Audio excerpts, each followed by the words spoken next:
Good afternoon students. हम लोग इस वीडियो में बात करेंगे गॉस थ्योरम से रिलेटेड न्यूमेरिकल के बारे में। गॉस थ्योरम से रिलेटेड जो एप्लीकेशन है उसके बारे में हम लोग अगले वीडियो में बात करेंगे। पिछले वीडियो में भी मैंने गॉस थ्योरम से रिलेटेड कुछ न्यूमेरिकल्स डिस्कस किए थे। यहाँ पर उसी को आगे बढ़ाते हुए हम लोग अगले न्यूमेरिकल पे हैं। तो हमारे पास में इससे पहले कि हम लोग न्यूमेरिकल स्टार्ट करें, पहला न्यूमेरिकल ये हो गया, हमारे पास में डायग्राम पहले से बना हुआ है। और अगर हम लोग इस न्यूमेरिकल को डिस्कस करें उससे पहले हम बता दें कि फ्लक्स जो है आपके पास में किसी भी पर्टिकुलर क्लोज सरफेस से डिफाइन होता है area integration of the electric field over the close surface. अगर आपने जो क्लोज सरफेस से इलेक्ट्रिक फ्लक्स निकालना है तो आपके पास में ये पर्टिकुलर मैथमेटिकल स्टेटमेंट हो गया और इसकी लैंग्वेज बनती है हमारे पास में area integration of electric field over the close surface, sum vector E dot vector D over the close surface. अगर गॉस थ्योरम की बात करें, ये बेसिकली आपका मेथड हो गया, थोड़ा बहुत आपको पता होगा इस बारे में। ये पर्टिकुलर मेथड आपका मेथड हो गया फ्लक्स निकालने का। अगर हम इसकी बात करें तो हमारे पास में गॉस थ्योरम है applicable for the close surface only. तो आपके पास में फाई इज इक्वल टू होता है electric flux that is passing through the close surface is equal to net charge inside the close surface only divided by epsilon not. तो अगर आपके पास में एक पर्टिकुलर क्लोज सरफेस है, इलेक्ट्रिक फ्लक्स निकालना है, तो दो मेथड आपके पास में हो गए। एक मेथड हो गया, आपके पास में एक मेथड ही हो गया। अच्छा, ये पर्टिकुलर मेथड आप जो ओपन सरफेस के लिए भी यूज़ कर सकते हो। अगर आपके पास में कोई पर्टिकुलर जो सरफेस है उससे लिंक इलेक्ट्रिक फील्ड अगर आपको पता है तो आप क्या करोगे, आप जो है ई डॉट वेक्टर डी का सम कर लोगे ओवर द ओपन सरफेस, तो आपके पास में इलेक्ट्रिक फ्लक्स आ जाएगा। और अगर आपके पास सरफेस क्लोज है तो आपको जो है पूरे एरिया के ऊपर जो है vector E dot vector D ए निकालना पड़ेगा, सम करना पड़ेगा, तब आपको जो है फाई मिलेगा। अच्छा, ये पर्टिकुलर अगर आप थ्योरम गॉस थ्योरम अप्लाई करोगे इसके लिए नेसेसरी है कि सरफेस क्या होना चाहिए, क्लोज सरफेस होना चाहिए। चलो बात करते हैं आपके पास में पहले न्यूमेरिकल के बारे में। वो कह रहा है आपके पास में क्या है, एक्स एक्सिस है भाई, एक्स एक्सिस है आपके पास में, वाई एक्सिस है आपके पास में, जेड एक्सिस है। एक इलेक्ट्रिक फील्ड है जो कि आपके पास में एक्स एक्सिस के अलाइनमेंट में है। और ये पर्टिकुलर जो इलेक्ट्रिक फील्ड है, ये पर्टिकुलर इलेक्ट्रिक फील्ड आपकी जो है नॉन यूनिफॉर्म है और गिवन है 20x I से वोल्ट पर मीटर। फील्ड यहाँ पर, फील्ड यहाँ पर, फील्ड यहाँ पर, फील्ड यहाँ पर, फील्ड यहाँ पर अलग है। क्वेश्चन क्या है, टारगेट हमेशा मैं अधिकतर बोलता हूँ कि टारगेट आपको जो है पता होना चाहिए। क्वेश्चन आपके पास में ये है कि आपके पास में क्यूबिक सरफेस है, उसका साइड 1 मीटर है, 1 मीटर, उसका साइड 1 मीटर है। एक क्यूबिक सरफेस हो गया, क्यूबिक सरफेस क्लोज सरफेस है। इसका ये जो पर्टिकुलर सरफेस है जिसको मैंने हैश किया हुआ है, ये जेड वाई एक्सिस पैरेलल। ये पर्टिकुलर जो सरफेस है, ये सरफेस जेड वाई एक्सिस के पैरेलल है। ये पर्टिकुलर सरफेस भी ऑब्वियसली जेड वाई एक्सिस के पैरेलल है। ये पर्टिकुलर सरफेस भी आपके पास में है जेड वाई एक्सिस के पैरेलल।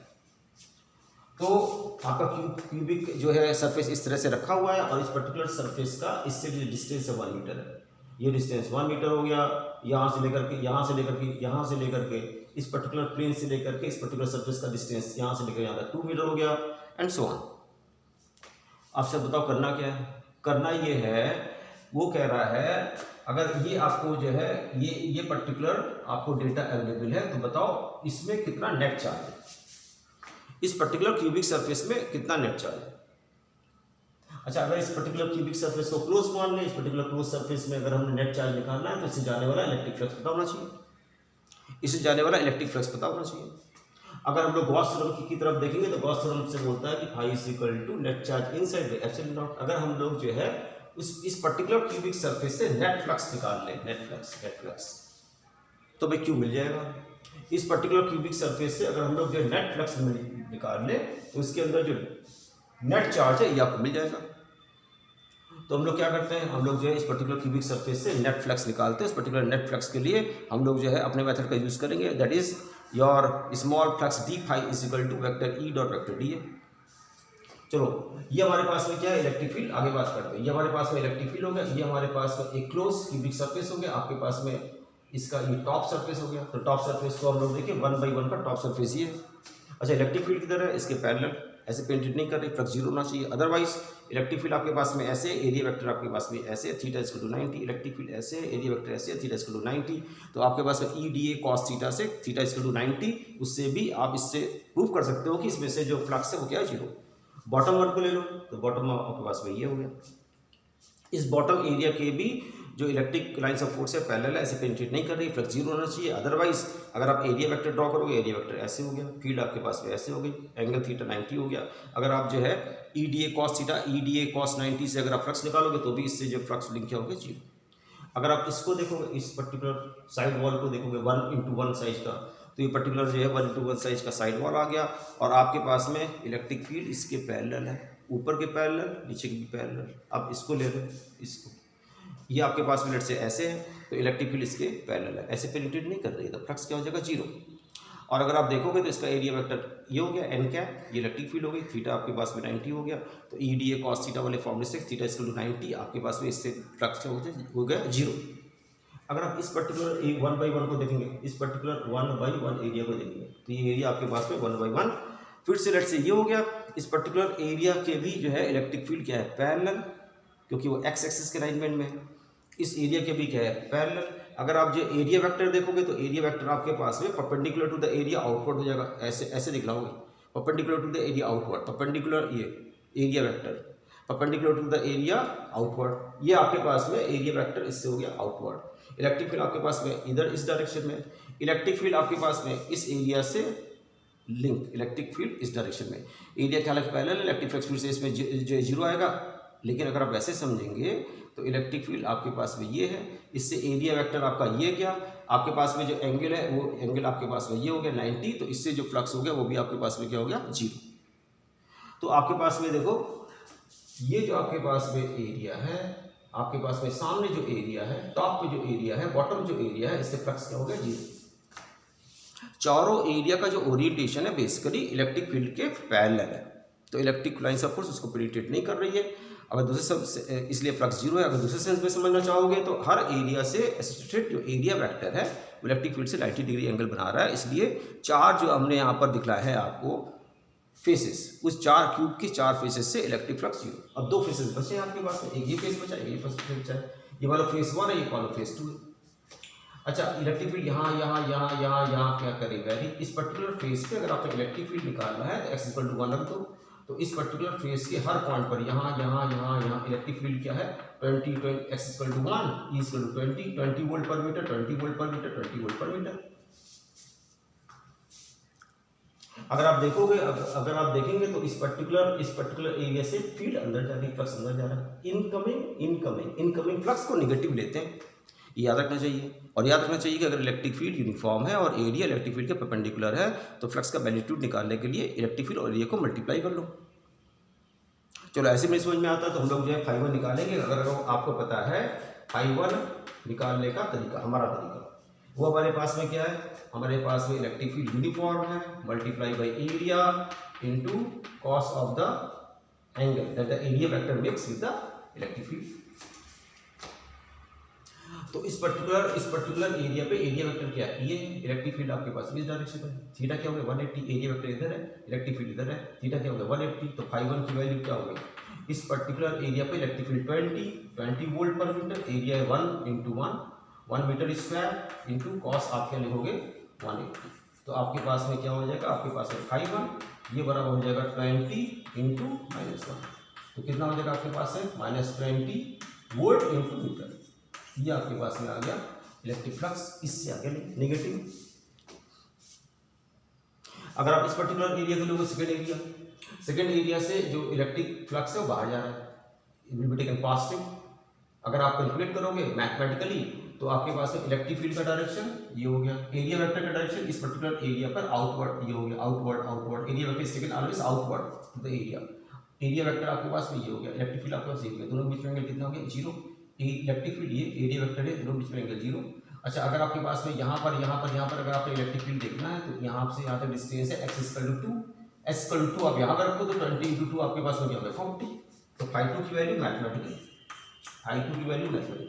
ये आपके पास में क्या हो गया, आपके पास में हो गया electric field EA cos theta, E आपके पास में हर पॉइंट पर x = 2 मीटर पे, इस पे हर पॉइंट x = 2 मीटर पे है, और यहाँ पे इलेक्ट्रिक फील्ड हो जाएगी x = 2 यहाँ पे रखो, कितनी हो जाएगी 40 वोल्ट पर मीटर, तो आपके पास में हो जाएगा 40 दिस मल्टीप्लाई बाई आपके पास में हो जाएगा एरिया, इसका एरिया भी क्या है 1 × 1, तो 1 meter square multiply by cos of that area vector and electric field makes with angle 0 degree, तो आपके पास 0 डिग्री हो गया। तो फाई टू आपके पास में कितना हो गया, आपके पास हो गया plus 40 volt into meter, volt into meter, phi two आ गया। चार्ज 1 2 1, सामने वाला 2, ऊपर वाला 3, नीचे वाला 4, 4 से तो फ्लक्स 0, और जो फ्लक्स आपके पास में आया है वो इन दोनों से रिंग फ्लक्स आया है। तो नेट फ्लक्स कितना हो जाएगा, नेट फ्लक्स आपके पास में हो जाएगा, let's say phi net flux आपके पास में कितना हो जाएगा, दोनों को जोड़ दीजिए आप, तो आपके पास में हो जाएगा अलजेब्रिक सम 40 माइनस 20, तो नेट फ्लक्स जो आपके पास में हो गया वो आपके पास में हो गया प्लस 20, यूनिट क्या लोगे, वोल्ट इंटू मीटर, ये जाएगा नेट फ्लक्स। तो गॉस थ्योरम का यूज अगर हम लोग करेंगे तो क्लोज सरफेस होना चाहिए, क्लोज सरफेस अवेलेबल है। इस क्लोज सरफेस के अंदर पूछता है कि नेट चार्ज बताओ, अच्छा भाई नेट चार्ज बताओ, तो हमारे पास इस एक्सप्रेशन में या तो फ्लक्स है और या तो नेट चार्ज है। तो अगर फ्लक्स पता लग गया तो नेट चार्ज पता लगा लोगे। अच्छा फ्लक्स के लिए आपने कौन सा किसका हेल्प लिया, ये आपका method vector E dot vector D, ये सम, ये आपने इसको यूज किया तो फ्लक्स निकाल लिया। नेट फ्लक्स कितना है, इतना। अब यहाँ पर रख दो नेट फ्लक्स, यहाँ पे आपके पास में कितना है 20 is equal to net charge inside divided by epsilon not.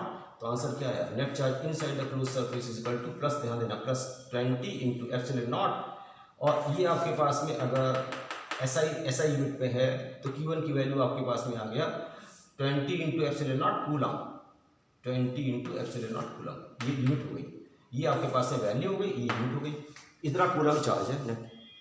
अच्छा इसके मतलब ये नहीं है कि इतना जो है सिर्फ यही पॉइंट चार्ज है, या हो सकता है कि आपके पास से 40 एप्सिलॉन नॉट हो और आपके पास से -10 एप्सिलॉन नॉट हो, फिर +10 एप्सिलॉन नॉट हो, 3 पॉइंट चार्ज हो और तीनों यहाँ पे आपके पास में क्या हो +40 एप्सिलॉन नॉट हो, आपके पास में कितना हो -10 एप्सिलॉन नॉट हो, आपके पास में कितना हो +10 एप्सिलॉन नॉट हो, चौथा एक चार्ज हो कितना -20 एप्सिलॉन नॉट।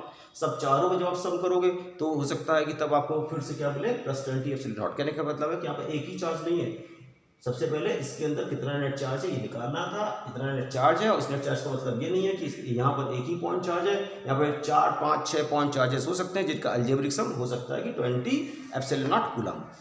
एक चीज़ यहाँ पर अगर गौर करो, चौकन्ना होकर पढ़ना चाहिए, ये लगातार मैं बोलता हूँ, चौकन्ना होकर के टारगेट पे ध्यान, टेबल चेयर पे लॉन्ग टर्म तक पढ़ना होना चाहिए। वीडियो देख रहे हो अच्छी बात है, वीडियो से कुछ पॉजिटिव चीज़ें आप जो है गेन कर लो, लेकिन प्रैक्टिस आपने जो टेबल चेयर पे कॉपी पेन के साथ में ही करना है, ये बात ध्यान रखेंगे आप।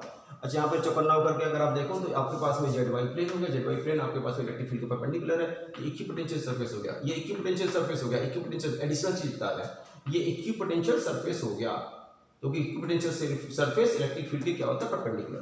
तो ये आपके पास में लेट से जेड वाई एक्सिस है, ये इलेक्ट्रिक फील्ड है, इलेक्ट्रिक फील्ड एक्स एक्सिस में है, जेड वाई के जो परपेंडिकुलर है, ये इक्विपोटेंशियल सरफेस हो गया। इक्विपोटेंशियल सरफेस पे अगर हम और बताएं, आपको हालांकि पता होगा, चार्ज को मूव कराओगे चाहे पॉजिटिव नेगेटिव तो बर्डन क्या होगा 0। चलो आपके पास से पहला न्यूमेरिकल प्रॉब्लम खत्म हुआ। अगर हम लोग जो है अगले न्यूमेरिकल प्रॉब्लम की बात करें, क्या कर रहे हो सर आप, लास्ट वीडियो में गॉस थ्योरम पढ़ा चुके हैं और गॉस थ्योरम के ही बारे में चर्चा कर रहे हैं। गॉस थ्योरम से रिलेटेड कुछ न्यूमेरिकल प्रॉब्लम को हम लोग यहाँ पे डिस्कस कर रहे हैं और एप्लीकेशन फिर हम लोग अगले वीडियो में देखेंगे। गॉस थ्योरम की एप्लीकेशन अगले वीडियो में। चलो अगला न्यूमेरिकल प्रॉब्लम सर, सेकंड है second numerical problem. Second numerical problem आपका कुछ इस तरह से, वो कह रहा है आपके पास में हेमी स्फीयर है, ओके, एक हेमी स्फीयर हो गया, आधा स्फीयर का आधा पार्ट, चलो हेमी स्फीयर हो गया।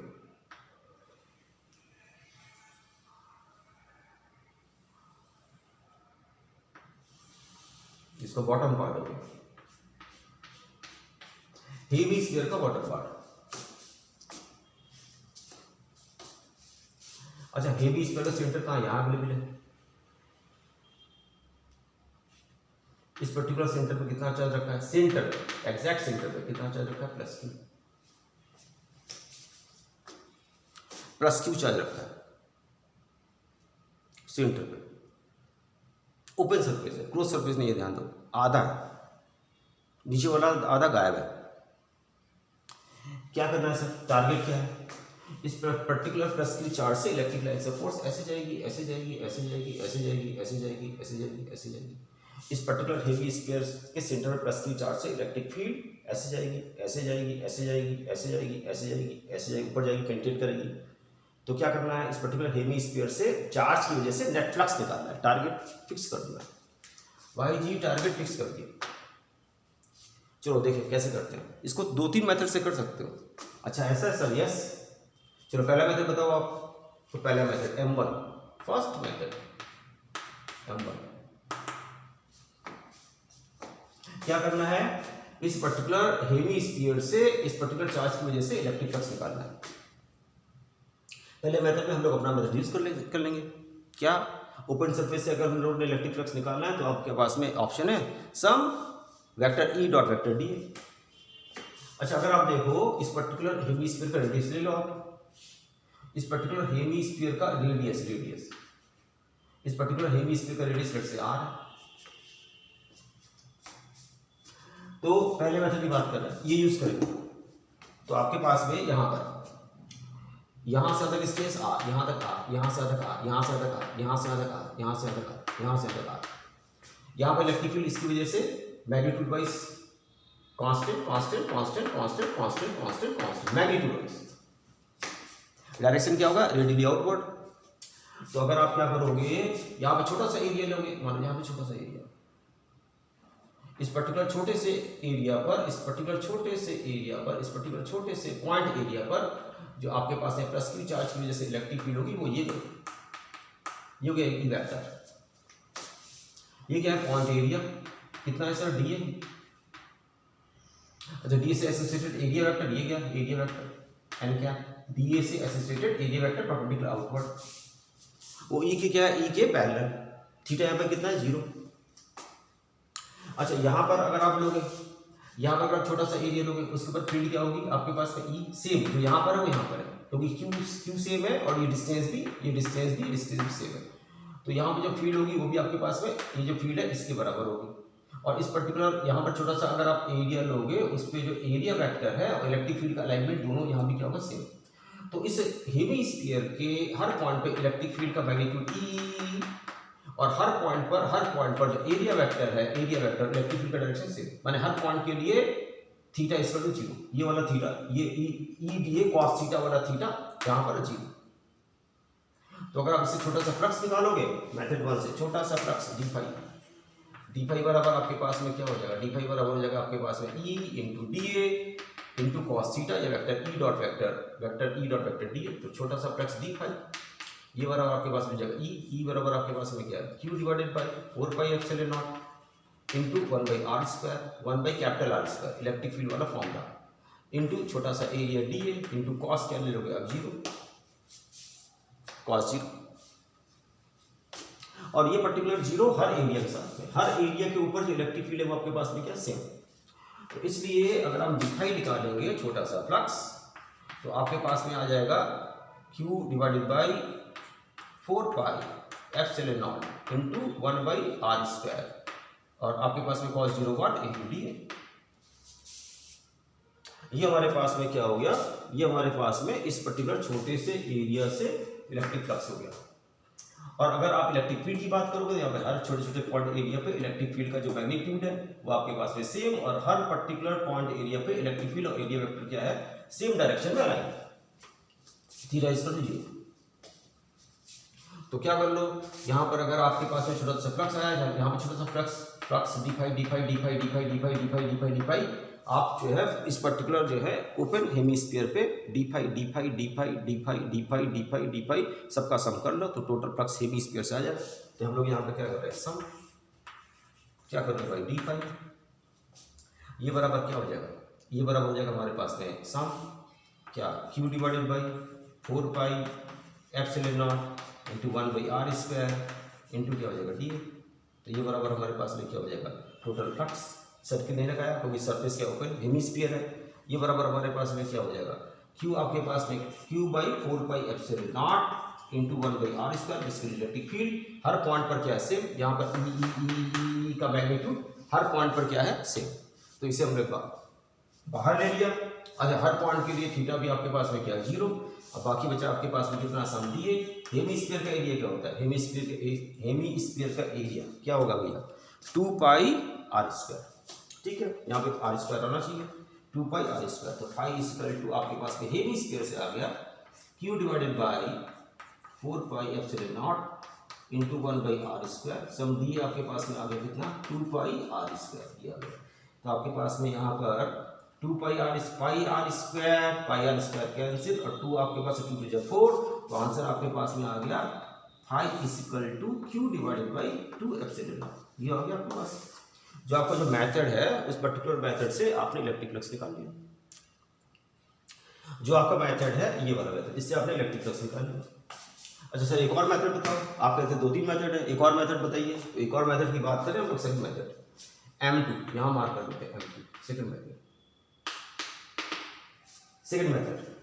मगर सेकंड मेथड अगर आपको ऑप्ट करना है तो आप ऐसा करो, ये पर्टिकुलर आपके पास में जो हेमी स्फीयर है, इस पर्टिकुलर हेमी स्फीयर का ये आपके पास में हाफ पार्ट है, एक और हाफ पार्ट आप इमेजिनेशन में नीचे लगा दो। कहाँ लगा दो, एक और हेमी स्फीयर इसके नीचे अटैच कर दो, बस आइडेंटिकल, एक और आइडेंटिकल हेमी स्फीयर इसके नीचे ऐसे अटैच कर दो, एक और हेमी स्फीयर इसके नीचे आइडेंटिकली हमने अटैच कर दिया, ऐसे अटैच कर दिया। तो आपके पास में एक हेमी स्फीयर ऊपर, एक हेमी स्फीयर नीचे। तो प्लस क्यू चार्ज ये क्लोज सरफेस के अंदर आ गया, क्लोज सरफेस के अंदर plus Q charge close surface के अंदर आ गया। ऊपर वाला स्फीयर लेटर से ए है, नीचे वाला स्फीयर लेटर से बी है, दोनों आइडेंटिकल है। तो ये आपके पास में स्फीयर क्या है, लेटर से ए, ये आपके पास में स्फीयर क्या है, बी, दोनों क्या आइडेंटिकल। अब यहाँ पे गॉस थ्योरम को यूज कर लो। गॉस थ्योरम क्या कहता है सर, गॉस थ्योरम ये कहता है कि अगर आपके पास में क्लोज सरफेस है, उससे आपने इलेक्ट्रिक फ्लक्स निकालना है, तो वो बराबर हो जाएगा net charge inside by epsilon not.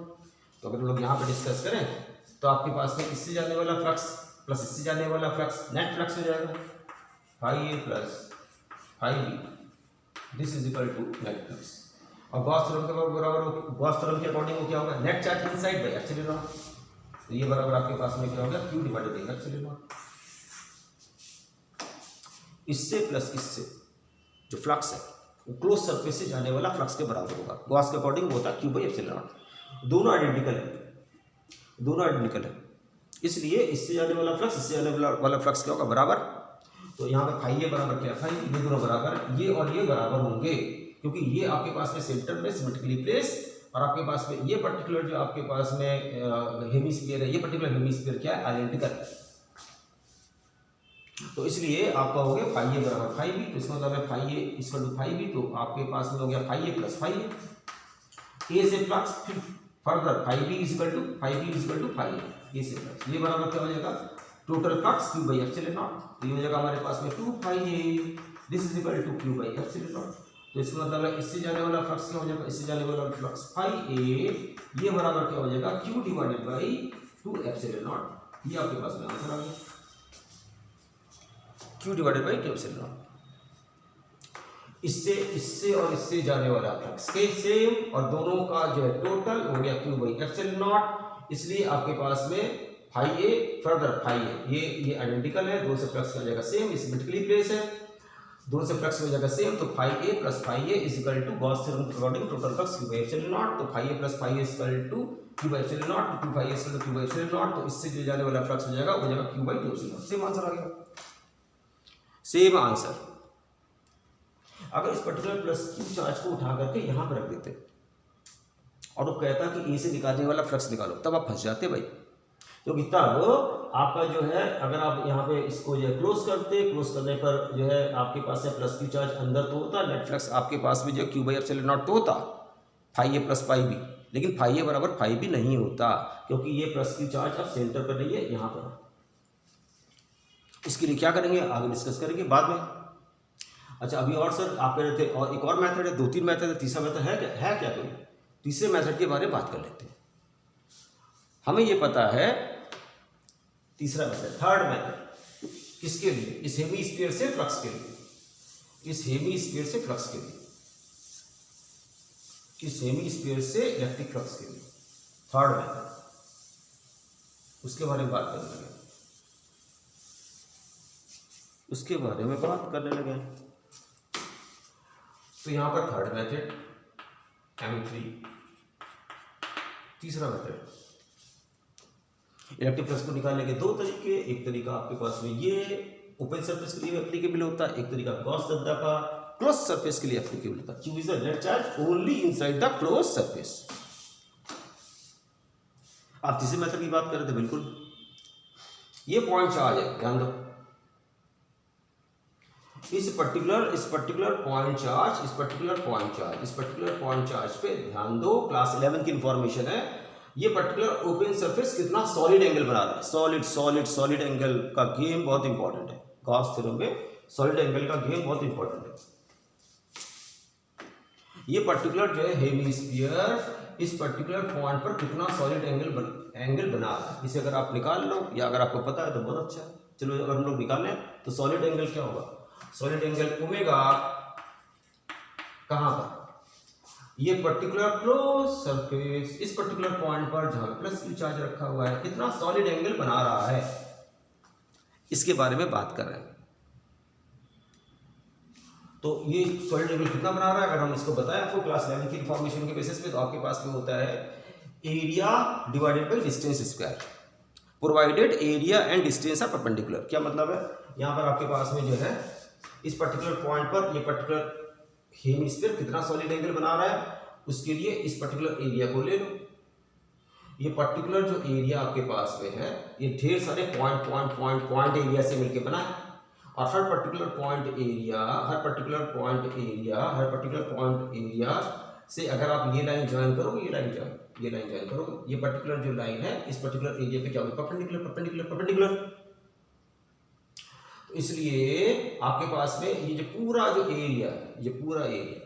Area हम कह सकते हैं ये पर्टिकुलर पूरा एरिया क्यू से अगर आप लाइन ऐसे ज्वाइन करोगे, ऐसे ज्वाइन करोगे एरिया पे, तो उस पर्टिकुलर लाइन के क्या होगा, परपेंडिकुलर। और जब ऐसा होता है तो सॉलिड एंगल के लिए हम लोग फॉर्मूला यूज कर सकते हैं area divided by distance square.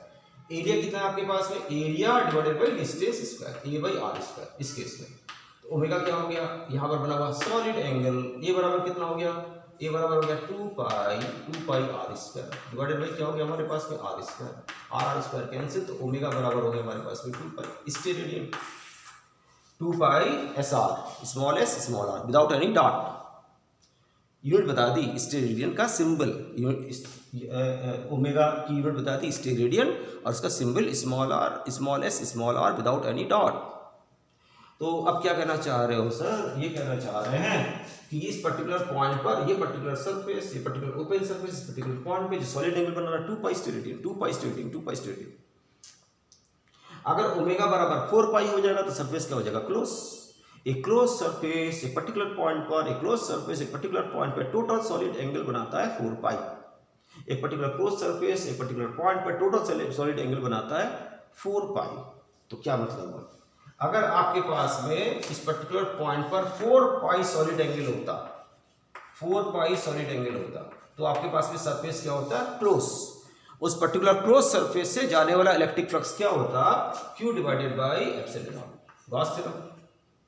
अगर आपके पास में इस पर्टिकुलर पॉइंट पर सरफेस क्या होता, क्लोज, और क्लोज सरफेस अगर आपके पास में होता, इस पॉइंट पे टोटल सॉलिड एंगल होता 4 पाई स्टेरेडियन, क्लास 11 की इन्फॉर्मेशन, तब आपके पास में क्लोज सरफेस जाने वाला फ्लक्स कितना होता, गॉस थ्योरम के according net charge inside divided by epsilon not Q by epsilon not, 4 pi steradian.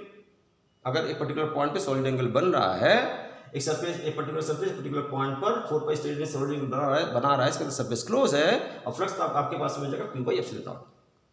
लेकिन क्या हमारे पास में वो पर्टिकुलर सरफेस जिससे कि इलेक्ट्रिक फ्लक्स निकालना है, ये पर्टिकुलर सरफेस जिससे कि इलेक्ट्रिक फ्लक्स निकालना है क्लोज है क्या, नहीं सर बिल्कुल नहीं है, ये तो ओपन है। लेकिन ये पर्टिकुलर सरफेस जो है यहाँ पर कितना सॉलिड एंगल बना रहा है, 2 पाई। तो कैसे करोगे, 4 पाई स्टेरेडियन है, सरफेस क्लोज है, फ्लक्स हो जाएगा Q बाई एप्सिलॉन नॉट। अगर एक स्टेरेडियन होता तो फ्लक्स कितना होता उस पर्टिकुलर सरफेस से जो कि ओपन होता, Q by 4 pi epsilon not.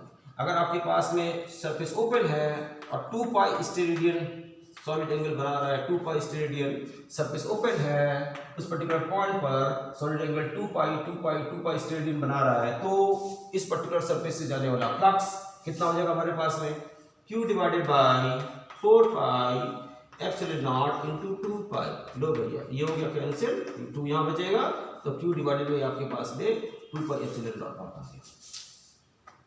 Hope कि तीनों मेथड में, मेथड 1 पहले आपको बता चुके हैं, मेथड 2 मेथड 3 में कोई ना कोई मेथड आपको समझ में आ गया होगा। लेकिन मैं आपको बता दूं ऑनेस्टली कि तीनों मेथड से इस पर्टिकुलर केस में और भी केसेस में तीनों मेथड की एप्लीकेशन, तीनों मेथड के बारे में समझ में होनी चाहिए कि हमारे पास में 3 मेथड है और तीनों मेथड से हम लोग जो है क्या कर सकते हैं, एक ओपन सरफेस से हम लोग इलेक्ट्रिक फ्लक्स निकाल सकते हैं। एक ओपन सरफेस से इलेक्ट्रिक फ्लक्स निकाल सकते हैं। एक ओपन सरफेस से इलेक्ट्रिक फ्लक्स तो हम लोग डेफिनेटली निकाल सकते हैं अगर हमें पता हो जाए कि ओपन सरफेस इस पर्टिकुलर पॉइंट पे कितना सॉलिड एंगल बना रहा है। क्लास 11 की इन्फॉर्मेशन है, इसे आप बारीकी से समझिएगा। कितना सॉलिड एंगल बना रहा है तो हम लोग बड़े आराम से निकाल सकते हैं ओपन सरफेस से कितना इलेक्ट्रिक फ्लक्स जा रहा है। अच्छा, अगर पर्टिकुलर जो है हमारे पास में जो सरफेस दिया है उसके रेस्पेक्ट में चार्ज सिमेट्रिकली प्लेस है, तो हम लोग जो है एक इमेजिनरी एक और आइडेंटिकल सरफेस बना करके सर्फेस को क्लोज कर सकते हैं, मेथड 2, और हम लोग क्या कर सकते हैं, उससे इलेक्ट्रिक फ्लक्स निकाल सकते हैं। और पहला जो हमारे पास मेथड था वो हमने जो है क्या किया था, ये पर्टिकुलर फिर से वो पर्टिकुलर मेथड एप्लीकेबल हो जाएगा अगर हमारे पास में जो है पॉइंट चार्ज सरफेस के रेस्पेक्ट में सिमेट्रिकली प्लेस है और इलेक्ट्रिक फील्ड हम लोग आसानी से निकाल सकते हैं। तो इस पर्टिकुलर मेथड 1 में वो पर्टिकुलर मेथड लेट्स से इस पर्टिकुलर स्पेशली इस पर्टिकुलर हेमी स्फीरिकल सरफेस के लिए जो एप्लीकेबल था। उससे हमें ये पता था कि इलेक्ट्रिक फील्ड हमें हर पॉइंट पे अगर पता है आराम से, और हमारे पास में जो है क्या है, हमारे पास में जो है एरिया का ओरिएंटेशन भी पता है, थीटा इक्वल टू 0 है, तो हम लोगों ने जो है यूज कर लिया था क्या, इलेक्ट्रिक फील्ड। यह हमारा मेथड, और हम इस पर्टिकुलर मेथड से हमने जो है निकाल लिया था क्या, इस पर्टिकुलर हेमी स्फीरिकल सरफेस से इलेक्ट्रिक फ्लक्स। तीनों मेथड आपको पता होना चाहिए, सॉलिड एंगल वाला भी, ये भी, और ये मेरा कहने का मतलब है। Thank you for watching. Smile.